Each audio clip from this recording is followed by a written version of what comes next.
할렐루야. 드디어 5번째 주가 성경 읽기가 시작되었습니다. 창세기부터 또 요한계시록까지 우리가 성령 하나님께서 가르쳐 주신 것들 우리가 깨달아 알기를 원합니다. 창세기, 영어로 하면 제네시스죠. 그래서 현대차 이름으로 더 많이 알고 있잖아요. 근데 이 창세기는 태초에 라는 뜻의 이 제네시스를 가지고 있습니다. 근데 이 태초에라는 히브리어는 베레시트예요.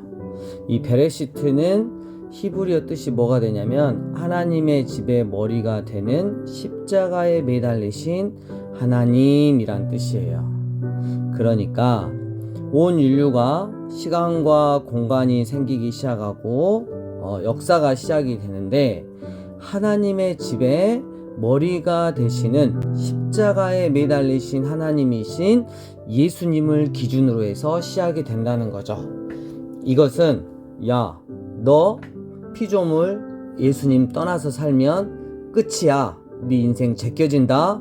명심해라 라고 말씀하고 있는 것입니다. 또 보면 1장 1절 하나님께서 천지를 창조하시니라. 그래서 온 세계를 창조하신 분은 누구냐? 바로 여호와 야훼 하나님이라고 정확하게 못을 받고 있습니다. 창세기 1장 1절에 하나님께서 인류의 역사를 보시다가 결정적인 순간에 아마도 이스라엘이 출애굽해서 시내산에 이르렀을 때 모세를 통해서 이 창세기 말씀을 주시지 않았을까라는 생각을 해보는데요. 이때 하나님께서는 보다 못해서 당신이 누구인지를 정확하게 인간에게 죄로 인해서 계속해서 하나님과 멀어지는 그 인간들을 향해서 자기 선포를 하고 계신 것이었습니다. 계속해서 보겠습니다. 땅이 형태가 없고 공허하며 흑암이 깊음이 있고 하나님의 영 성령님은 수면 위에 운행하시니라.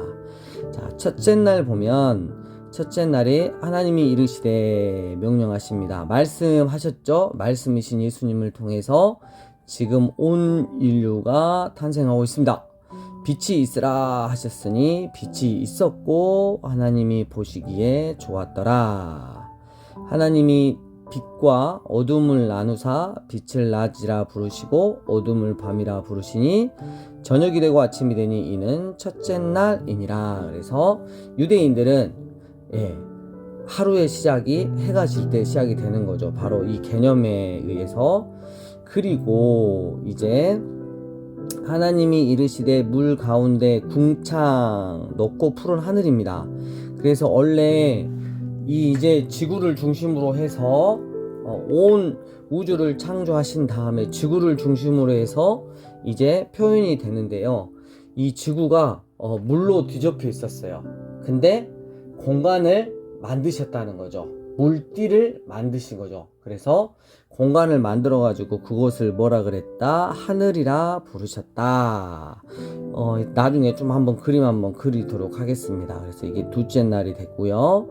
그리고 자, 그 다음에 하나님께서 천하의 물이 한 곳으로 모이고 묻이 드러나라 하시니 이게 육지예요. 땅을 만드셨습니다. 그래서 물이 모인 곳을 바다, 그리고 흙이 있는 곳을 땅이라고 하셨죠. 그리고 셋째 날에 풀과 씨 맺는 채소와 각기 종류대로 절대 진화가 아니라는 거죠. 우연이 아니라는 것입니다. 씨 가진 열매 맺는 나무를 내라 하셨어요. 그래서 그대로 됐습니다. 이게 셋째 날입니다. 자, 그리고 이제 넷째 날은 하나님께서 이르시되 하늘의 궁창에 광명체들이 있어 낮과 밤을 나누게 하시고 그것들로 징조와 계절, 날과 해를 이루게 연이죠 하라 이랬어요. 그래 그대로 됐어요. 그래서 하나님이 두 큰 광명체를 만드셨는데 큰 광명체가 바로 우리 태양이죠. 그리고 그 다음에 작은 광명체는 달이죠. 밤을 주관하죠. 그리고 별들을 만드셨어요. 하나님이 또 보시기에 좋았더라 이러면서 넷째 날이 됐습니다. 자, 여기서 우리가 또 하나 알아야 되는 게 계절이 생긴다라고 하는 거는 지구가 돌고 있다는 거죠. 예, 지구가 계속해서 태양의 둘레를 돌고 있다는 근거가 되겠습니다. 그래서 성경은 창세기 1장부터 지구가 태양의 주위를 돌고 있다는 지동설을 정확하게 알려주고 있습니다. 여기서 이제 또 질문을 하시는 분들이 계세요. 목사님, 이 첫째 날에 이 빛이 있잖아요. 근데 왜 또 넷째 날에 이 해와 달과 별들이 있잖아요. 이 차이가 뭐예요? 똑같은 거 아니에요? 이렇게 말할 수 있겠습니다. 질문하실 수 있잖아요. 여러분 요거 생각을 해보세요. 이게 뭐지? 서로 뭐가 다르지? 다릅니다. 쉽게 말하면 이거예요.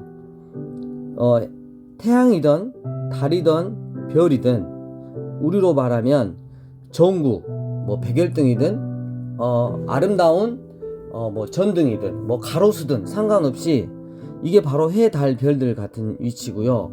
이 빛은 이미 이건 과학적으로 밝혀진 겁니다. 전기라는 개념이에요.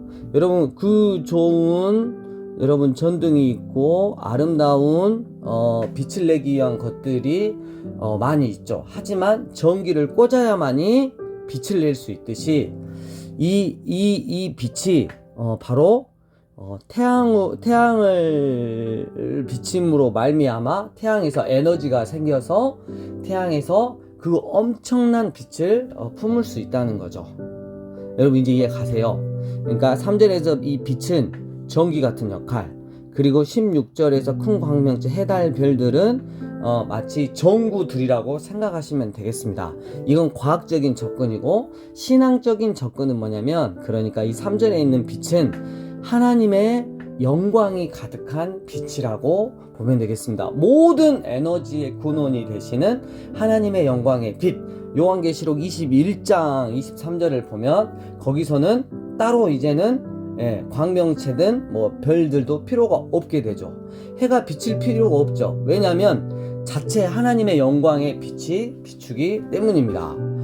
여러분 이제 이게 좀 이해가 가셨으면 좋겠습니다. 자, 여기에서 또 재밌는 게 이 천지창조의 이야기가 바벨론의 창세기에 나옵니다. 에누마 엘리시라고 하는 그 책에 나오는데 창조 순서가 유사하고요. 창조 전의 상태 흑암으로 표현되어 있습니다. 물의 분할과 구획도 표현되어 있습니다. 그리고 태양, 달, 별 등이 창조되기 이전에 빛이 존재한다 라고 기록이 돼 있어요. 와, 그러면 이게 시간적으로 창세기가 기록되기 이전보다 훨씬 더 앞서서 바벨론의 에누마 엘리시가 기록됐기 때문에 여기가 진짜지 않냐 라고 이야기를 하시는 분들이 있지만 그렇지 않습니다. 이 안에는 창조에 관한 것들이 내용이 있지만 이 창조를 누가 하셨는지 여호와 하나님이 하셨다는 것을 빼입고 그리고 내용들이 변질이 되어 있었습니다. 그러니까 하나님께서 출애굽한 이스라엘 백성들을 하나님의 산인 모세의 산, 시내의 산으로 불러서 거기서 하나님이 온 세상을 창조하셨다고 다시 딱 선포하면서 사실은 이렇다라고 말씀하고 계시는 것입니다. 우리는 이렇게 정리를 해야 할 것입니다. 이제 다섯째 날로 가보겠습니다. 네, 다섯째 날은 큰 바다 짐승들, 물에서 번성하여 움직이는 모든 생물, 물고기죠. 그리고 날개 있는 새, 하늘을 나는 새들, 그게 바로 다섯째 날 창조가 됐습니다. 여섯째 날은 땅에 있는 모든 움직이는 동물, 짐승들, 가축들 이렇게 되겠습니다. 그리고 제일 중요한 거, 하나님의 형상대로 누구를 창조했다? 사람을 창조하셨다라는 것입니다. 자, 여기서 하나님이 이르시되 우리의 형상을 따라 우리의 모양대로 우리가 사람을 만들고 그들로 바다의 물고기와 하늘의 새와 가축과 온 땅과 땅에 기는 모든 것을 다스리게 하자 하시고 이랬어요. 그동안 저도 이 우리에 가는 게 삼위일체 하나님이시지 않냐라고 이야기했지만 이제 더욱 더 많은 신학이 발전하고 히브리어 문법과 주해가 발전함에 따라서 이 문법과 이 주해에 이게 삼위일체 하나님이라 그러면 맞지 않다고 합니다. 그래서 여기는 지금 뭐냐면 하나님께서 천상에 의해 흥미진진한 발표거리를 말합니다. 그래서 하나님과 신적 가족 구성단이 있잖아요. 그 천상회의에서 하나님께서 흥미진진한 발표거리를 들고 오셔서 이렇게 말한 거죠. 자, 인류를 창조하자라고 말을 하고 있습니다. 우리의 형상을 따라서 사람을 창조하자라고 말을 하고 있다. 이렇게 여러분 이해가 가시면 되겠습니다. 그렇다면 우리가 하나님의 형상대로 우리가 창조되었고 남자와 여자를 또 창조하셨는데, 그렇다면 우리의 원래 모습은 바로 어떤 모습이었을까요? 죄가 들어가지 않는 상태의 모습은 바로 예수님, 지극히 예수님 닮은 모습이지 않았을까 생각을 해봅니다. 하나님이 그들에게 복을 주시며 하나님이 그들에게 이르시되 생육하고 번성하여 땅에 충만하라, 땅을 정복하라, 바다의 물고기와 하늘의 새와 땅에 움직이는 모든 생물을 다스리라 하시니라. 그래서 이거는 뭐 다스리고 뭐 정복하라 이게 아니고, 하나님이 우리가 이 세상에 대해서 무슨 역할이요? 하나님 역할을 감당해라 라는 것이에요. 에덴 동산을 만드셨잖아요. 온 세상을 에덴 동산, 하나님과 그리고 사람들이 정말 기쁨의 교제를 할 수 있는 에덴 동산으로 만들어라 라고 하는 하나님 역할을 하도록 우리를 부르신 거죠.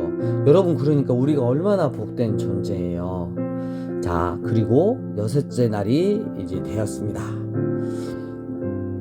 여섯째 날은 좋았는데 심히 좋았더라 라고 말하고 있고요. 그 다음에 이제 2장 1절, 일곱째 날은 안식하셨어요. 일곱째 날을 복되게 하셨어요. 그리고 거룩하게 하셨어요. 그 이유는 뭐냐면 하나님께서 온 세상을 창조하셨고 너희 사람들을 창조하셨다라는 것을 사람들이 기억하며 하나님께 기쁨과 감사와 피조물인 자신들이 창조주이신 하나님을 예배하고 감사할 수 있는 그 날이 바로 일곱째 날, 퍼펙트, 완전수인 일곱째 날이 되겠습니다. 자, 그리고 2장 이제 4절 에덴 동산에 나오는, 이건 시간적 구성이 아닙니다. 돋보기로 줌으로 이렇게 카메라 보면 줌으로 쫙 잡아 당기죠. 따로 이야기를 해주고 싶으신 게 있었어요. 이것이 천지가 창조될 때 하늘과 땅의 내력이니 여호와 하나님, 처음으로 났습니다. 여호와 야훼, 언약의 하나님, 이 언약을 강조하는 하나님의 이름입니다. 땅과 하늘을 만드시던 날에 여호와 하나님이 땅에 비를 내리지 않으셨고 땅을 갈 사람도 없었으므로 들에는 초목이 아직 없었고 밭에는 채소가 나지 아니하였다. 그래서 안개만 땅에 올라와 온 지면을 적셨다. 여호와 하나님이 땅의 흙으로 사람을 지으시고 생기를 그 코에 불어 넣으시니 사람이 생명이 되니라. 아멘. 여러분, 여기서 퀴즈입니다. 그렇다면 각종 들짐승과 새들은 누가, 과연 그것들은 무엇으로 만들었을까요? 정답! 정답이 19절에 나옵니다. 여호와 하나님이 흙으로 각종 들짐승과 공중의 각종 새를 지으시고 이랬어요. 그러면 들짐승과 각종 새들도 하나님이 흙으로 지으셨어요. 그리고 사람도 흙으로 지으셨어요. 근데 사람은 하나가 더 있어요. 생기를 그 코에 불어 넣으셨다 그랬어요. 그래서 하나님과 인격적인 교감을 할 수 있는 관계로 특별히 더 만드시고 당신의 형상대로 지으셨다는 거예요. 여러분, 그러니까 우리가 하나님을 절대 배신하면 안 되는 거예요. 하나님 떠나서는 살 수가 없는 거예요. 여러분, 이해 가시죠? 하나님의 집의 머리가 되시는 십자가에 매달리신 하나님이신 예수님을 떠나 살 수는 없는 존재입니다.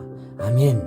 그리고 동방의 에덴의 동산을 창설하시고 거기에 사람을 두시고, 그리고 동산 가운데는 이제 아름답고 먹기 좋은 나무가 많이 났는데 특별히 생명나무와 선악을 알게 하는 나무도 있었다. 그래서 강에서부터 이제 네 강이 있었다라는 게 나오고요. 근데 여호와 하나님이 그 사람을 이끌어 에덴 동산에 두어 그것을 경작하며 지키게 하시고 이랬어요. 그 당시에 또 경작을 했네요. 그래서 여러분, 우리가 목축이 먼저 아니에요. 농경이 먼저죠. 여호와 하나님이 그 사람에게 명하여 이르시되 동산 각종 나무의 열매는 네가 임의로 먹되 선악을 알게 하는 나무의 열매는 먹지 말라. 네가 먹는 날에는 반드시 죽으리라 하시니라. 하나님께서는 우리에게 자유의지를 주셨어요. 로봇 같은 존재로 만들지 않으셨다는 거죠. 그 이유는 우리를 존중해 주신 거예요. 하나님의 형상으로 언제나 선과 악을 선택할 수 있는. 그래서 선악을 알게 하는 이 나무의 열매, 뭐 특별한 게 아니고 어떤 하나를 지정하셨을 것 같아요. 너 요거는 먹으면 안 된다. 네가 여호와 하나님의 말씀, 창조주의 말씀, 피조물인 네가 하나님의 말씀에 늘 기쁨으로 순종하고 그 말씀에 따라 살 수 있는지를 네 스스로 보여줘라 라는 뜻입니다. 그리고 또 하나는 이렇게 명령하신 이유는 나는 창조주 하나님이시고 너는 피조물인 존재에 불과하다. 늘 그걸 기억하며 살아가는 거죠. 근데 우리의 인류의 역사를 보면, 지금 이 시대를 보면 내가 하나님이 되려고 하는 거죠. 그렇잖아요, 여러분. 지극히 내 자신을 사랑하면 내가 하나님이 되고 하나님을 아주 만만히 보고 내가 하나님 그 이상으로 살려고 하는 것들. 그래서 하나님께서는 모든 인류의 역사 가운데 회개하고 뉘우치고 돌아온 아들 예수님의 생명값을 허락해 주시면서까지 회개하고 돌아오라고 하는데, 그것조차도 발로 깡통 차듯이 확 걷어차고 내 마음대로 살 거야 하는 사람들은 심판을 작정하게 되신 것이죠. 그리고 요 하나님께서 사람이 혼자 사는 것이 좋지 아니하니 돕는 배필을 만들었습니다. 그게 바로 여자입니다. 남자는 이시, 히브리어, 여자는 이샤. 그래서 결혼식 그 축하송에서 이시가 이샤에게 뭐 이런 거 많이 하죠. 여러분, 이 당시에 남자, 여자, 그리고 아담의 갈빗대를 취해서 만든 이 여자는 곧 남자였어요. 남자, 여자 이렇게 하나님께서 만드셨지만 결국 둘은 하나였던 거죠. 결코 섞이지도 않고 그렇다고 분리될 수 없는. 그러니까 남자와 여자는 마치 삼위일체 하나님을 연상케 한다는 거죠. 우리가 결혼이라는 걸 통해서 아이고 지금 먹고 살기도 힘든데 뭔 결혼이고 아기를 낳고, 그게 아니에요. 결혼이라는 걸 통해서 물론 자녀도 낳고 또 하나님께서 가정에 많은 것들을 또 채워주시고 또 이 가정이 교회로서 세워져 가는 것도 중요하지만 더 중요한 건 남편과 아내가 삼위일체 하나님이 온전히 그 기쁨 가운데 연합되신 것처럼 남편과 아내도 그렇게 연합이 되어야 한다는 거예요. 누가 위에서 군림한다? 그리고 뭐 의리로 산다? 여러분, 결코 있을 수 없는 것입니다. 살면 살수록 또 다른 나구나, 난데 또 다른 나구나. 그래서 더욱더 사랑하고 섬길 수밖에 없는 그런 관계가 되는 것입니다. 자, 이제 이 창세기에서 창조의 부분을 우리가 살펴보았습니다. 이번 주 말씀이 굉장히 짧지만 다음 주는 이제 바로 타락으로 넘어가잖아요. 이 창조의 말씀을 몇 번 읽어보시면서 제가 또 많은 부분을 설명하지 않았어요. 성령 하나님께 여러분 또 많은 것들을 배우시는 개인적인 시간 갖기를 축복해 봅니다.